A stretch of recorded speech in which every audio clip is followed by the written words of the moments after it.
Hi guys, how are you all and welcome back to my channel once again. मेरा नाम है shiny. दोस्तों, जैसे कि आप सब जानते हो कि मैं हर हफ्ते आपके लिए करियर और एजुकेशन से रिलेटेड वीडियोस लेके आती हूँ, लेकिन लॉकडाउन की वजह से जो रेगुलर वॉक-इन्स पड़ते हैं वो वीडियोस मैं आपके लिए अपलोड नहीं कर पा रही हूँ।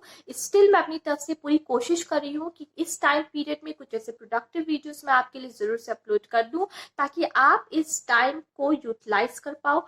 मैंने अभी तक आपके लिए जॉब अपॉर्चुनिटीज, इसके अलावा online education related videos upload किए थे। आई रियली डू होप आपने मेरे उन वीडियोस को देखा है। तो आज मैं आपसे बात करने वाली हूँ किस तरीके से आप ह्यूमन रिसोर्स सेक्टर में अपना करियर बनाते हैं। बहुत से मेरे ऐसे यूट्यूब फैमिली मेंबर्स हैं जो मुझे लिखते हैं कि मैम एचआर एग्जीक्यूटिव कैसे बनते हैं, वो लोग जो कंपनीज में नौकरियां देते हैं वो कैसे बनते हैं, ये सब आप मुझे बहुत लिखते हो।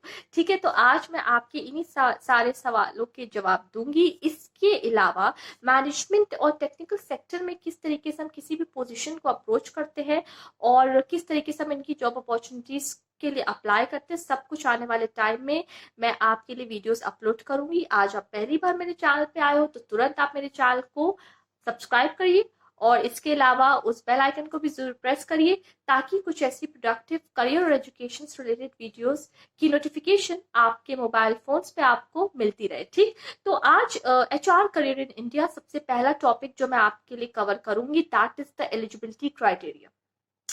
एलिजिबिलिटी क्राइटेरिया क्या होती है भाई? अगर आपको एक ह्यूमन रिसोर्स सेक्टर में जाना है या किसी भी कंपनी के एचआर डिपार्टमेंट को ज्वाइन करना है, तो सबसे पहले आपको ये पता होना चाहिए कि डजेंट मैटर वेदर आपकी 12th में आर्ट्स थी, साइंस थी या कॉमर्स थी। इट डजेंट मैटर कि ग्रेजुएशन में आपकी आर्ट्स थी, साइंस थी या कॉमर्स थी।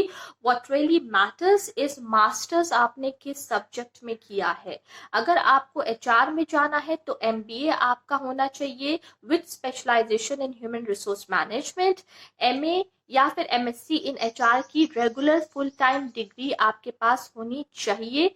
इसके अलावा अगर आपने मास्टर्स कंप्लीट कर लिया है किसी भी सब्जेक्ट में और अब एचआर में आना चाहते हो, तो post graduate diploma in human resource management is a compulsion. नहीं पता कहाँ से होता है तो पीजी डिप्लोमा एचआर में distance education programme IGNOU Indira Gandhi national open university करवाता है, आप वहां से कर सकते हो। मैंने जब एमबीए किया था तो मेरा रेगुलर फुल टाइम एमबीए था और स्पेशलाइजेशन था मेरा ह्यूमन रिसोर्स मैनेजमेंट में। ठीक है, तो एलिजिबिलिटी मैंने आपको बता दी है। You should either have a masters in HR और MBA with specialization in HR or a certification or a diploma in human resource management. Now we will switch to the second part, which is what are the positions, कौन कौन सी ऐसी positions available होती हैं human resource management में। तो आप यहाँ पे देख सकते हो फ्रेंड्स, एक चार्ट शो हो रहा है।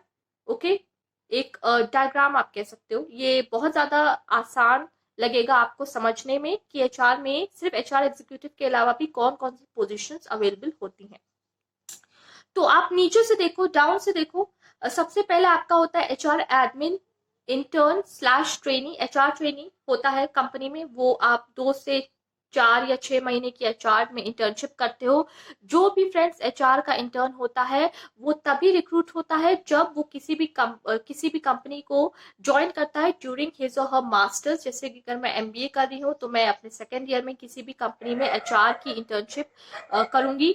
उस सिचुएशन में मुझे एचआर ट्रेनी या कॉर्पोरेट एचआर ट्रेनी का डेजिग्नेशन उस कंपनी में दिया जाएगा। ठीक है, तो एचआर ट्रेनी आप बनते हो, ये आप बनते हो जब आप एमबीए या मास्टर्स इन एचआर कर रहे होते हो। तब कहीं ना कहीं आपको एक एक्सपीरियंस हो जाएगा कि भाई इस तरीके से एक कंपनी में एक एचआर काम करता है। आपको एक प्रोजेक्ट वर्क दिया जाएगा, आपको सिखाया जाएगा कि ये जॉब अपॉर्चुनिटीज, ये जॉब डिस्क्रिप्शन एक एचआर की होती है उस कंपनी में। ठीक, अब आप थोड़ा ऊपर आओ, आप देखोगे लिखा है HR admin and officer. HR admin and officer वो शख्स होता है जिसका रिक्रूटमेंट आपके मास्टर्स जब आप कंप्लीट कर लोगे, एचआर में एमबीए कर लोगे, तब आप एक एचआर एडमिन या ऑफिसर बनाए जाओगे। इस वक्त आपका जो काम होता है वो थोड़ा लेस होता है। आपको सिखाया जाएगा what is recruitment, what is selection, what is training, what is development, what is performance appraisal, what is HR IS. इस सब की जो जॉब में जो डिस्क्रिप्शन, ये जॉब डिस्क्रिप्शन मैं आपको एचआर ऑफिसर का बता रही हूँ। ठीक है, तो ये सब कुछ आपको एक एचआर ऑफिसर के तौर पे सिखाया जाएगा। आपके सीनियर जो एचआर में होंगे वही आपको इसमें ट्रेन करेंगे। ठीक, फिर आप थोड़ा ऊपर आओ। अगर आप एक एचआर ऑफिसर नहीं बनाए जा रहे हो तो आप एक एचआर एग्जीक्यूटिव या फिर एक HR journalist HR general executive या फिर एक रिवॉर्ड या कॉम्पनसेशन एंड बेनिफिट्स एग्जीक्यूटिव बनाए जाओगे। अब रिक्रूटमेंट एंड ट्रेनिंग एग्जीक्यूटिव और HR जर्नल एग्जीक्यूटिव का सबसे ज्यादा जॉब ओपनिंग्स मार्केट में निकलता है HR में। ठीक है, तो रिक्रूटमेंट से आप समझ गए हो, नौकरी देना, इंटरव्यूज लेना, जॉब्स को पोर्टल्स पे डालना, ऑनलाइन जॉब पोर्टल्स पे डालना। इसके अलावा जो न्यू जॉब सीकर्स एस्पिरेंट्स होते हैं उनके इंटरव्यूज कंडक्ट करवाना, ठीक है, उनकी ज्वाइनिंग फॉर्मेलिटीज कंप्लीट कराना, ये सब HR का जो ये रिक्रूटर होता है वही करता है। ठीक है, तो recruitment and training, then on the job जो आपको ट्रेनिंग दी जाएगी, ठीक है, प्रमोशंस में बहुत सी ऐसी ट्रेनिंग प्रोवाइड कराई जाती है, तो ये सब भी HR का जो ट्रेनिंग एंड डेवलपमेंट एग्जीक्यूटिव होता है वही देखता है। देन आपका आता है HR general executive, compensation benefits and rewards executive. Then थोड़ा आप ऊपर आओ, अगर आप HR एग्जीक्यूटिव के तौर पे किसी भी कंपनी में 2 या 3 साल काम कर लोगे फ्रेंड्स, तब आपको पक्का पक्का प्रमोशन मिलने वाला है और तब आप बनाए जाओगे मैनेजर। अब मैनेजर यहाँ पे फ्रेंड्स 4 डिपार्टमेंट वाइज आप देख सकते हो, 4 यहाँ पे पोजीशंस लिखी हुई है। सबसे पहला है आपका रिक्रूटमेंट मैनेजर, देन आपका training manager, then employee relation manager and last आपका ट्रेनिंग मैनेजर। ट्रेनिंग मैनेजर 2 बार लिखा है, ठीक है।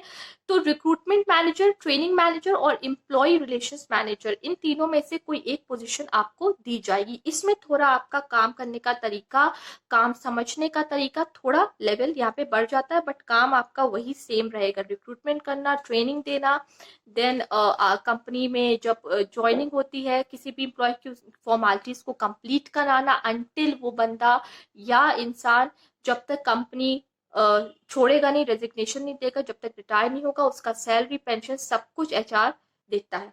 ठीक है, देन आपका यहाँ पे प्रमोशन अगर आ गया देन वेरी गुड। प्रमोशन के बाद after a time period of 4 to 5 years जब आप एक as a HR executive, as a HR manager काम कर लोगे, तब आप बनाए जाओगे उस कंपनी में HR असिस्टेंट मैनेजर।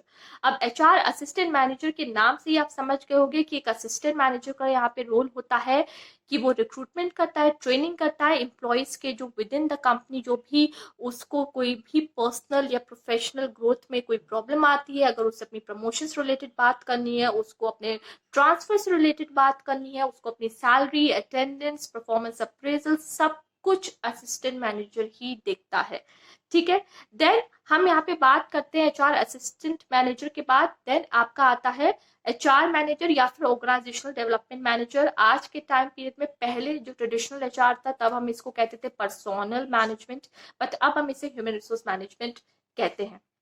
तो HR मैनेजर देन आप बना दी जाते हो। अब नीचे आपने जितनी भी पोजीशंस देखी ना, recruitment, training, admin, reward, pension, payroll, salary growth, personal growth, जो कुछ भी कंपनी में आप एक कॉर्पोरेट लेवल पे जो कुछ फेस करते हो, जिन डॉक्यूमेंटेशंस को आप करते हो यहाँ पे, वो सब आपका HR मैनेजर करता है।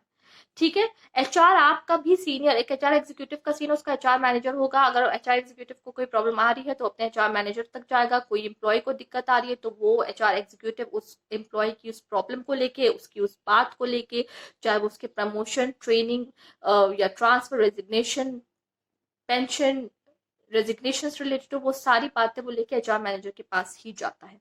ठीक है, HR मैनेजर के बाद आपको last but not the least HRD, आपका HR डायरेक्टर बनाया जाएगा। ठीक है, तो आज मैंने आपको फ्रेंड्स इस वक्त ये बता दिया है कि HR में कौन कौन से रोल्स यहाँ पे होते हैं। अब फ्रेंड्स हम यहाँ पे बात करने वाले हैं कि क्या सैलरी ऑफर करी जाती है। ठीक है, जल्दी जल्दी मैं सारे पॉइंट्स आपके लिए कवर कर रही हूँ। तो जो सैलरी ऑफर करी जाती है फ्रेंड्स, अगर हम छोटे शहरों की बात करें जो कि मेट्रोपॉलिटन शहर नहीं है, वहां पे 10 से 15 हजार इन हैंड आपको दी जाती है। और अगर हम बड़े शहरों की बात करें तो हो सकता है 15 से 20, 20 से 25 सैलरी आपको दी जाए। कभी कभी ऐसा भी होता है कि 15 से हजार से आपकी स्टार्टिंग कर दे, 18,000 से आपकी स्टार्टिंग कर दे, क्योंकि अभी आप एक फ्रेशर हो, आपको कंपनी में एक्सपीरियंस गेन करना है। तो भले ही कितने भी रुपए में फ्रेंड्स आपको कितनी भी तनख्वाह में आपको वो जॉब ऑफर करी जा रही है, आपका यहाँ पे मेन उद्देश्य होना चाहिए कि आप एक्सपीरियंस हासिल करो, उस कंपनी को ज्वाइन करो। आगे चल के फ्रेंड्स मैं आपको बता रही हूँ, मोस्टली HR में मैंने देखा है कि लोग कहीं ना कहीं 1 साल का एक्सपीरियंस लेते, 6 महीने का, और वो कंपनी छोड़ देते हैं। उनको बस एक्सपीरियंस लेना होता है, एक्सपीरियंस सर्टिफिकेट उनको चाहिए अपने हाथ में।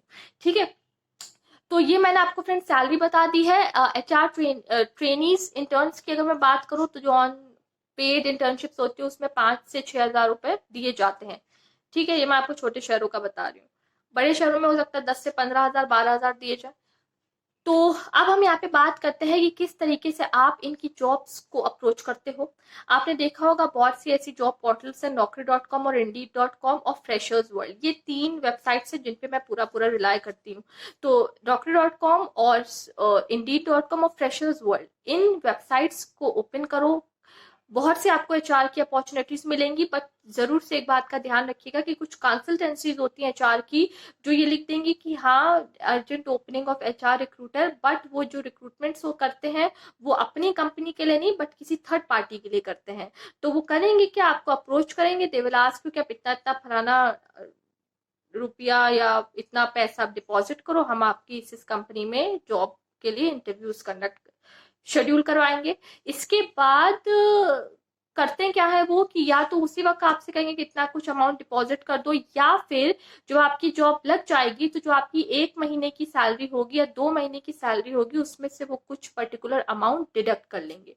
ये कुछ कंसल्टेंसीज करती हैं। ठीक है, तो आपको इस चीज से बचना है। आपको ऐसी कंपनीज को ज्वाइन करना है जो खुद अपने लिए जॉब्स निकालनी है। ठीक है, अगर किसी कंसल्टेंसी ने जॉब निकाली तो आप उनसे पूछो क्या ये मैम सर क्या ये जॉब आपकी कंपनी के लिए है, तभी आप उस कंपनी को ज्वाइन करो, वरना मत करो। ऐसी बहुत सी आपको इंस्टीट्यूशंस एजुकेशन लेवल में भी देखो तो HR की कितनी जॉब्स निकलती हैं। देन मैं आपसे यहाँ बात करूँ एविएशन, ट्रैवल, टूरिज्म, हॉस्पिटैलिटी, बहुत HR की जॉब ओपनिंग्स निकलती हैं। आप ऐसे ही अप्रोच करो। रिटेल सेक्टर में निकलती है HR की। ठीक है, तो इसी तरीके से फ्रेंड्स आपको उनको अप्रोच करना है। देखिए Naukri.com पे, Indeed.com पे, फ्रेशर्स वर्ल्ड में HR में कौन कौन सी HR एग्जीक्यूटिव फ्रेशर्स की जॉब्स निकली हैं।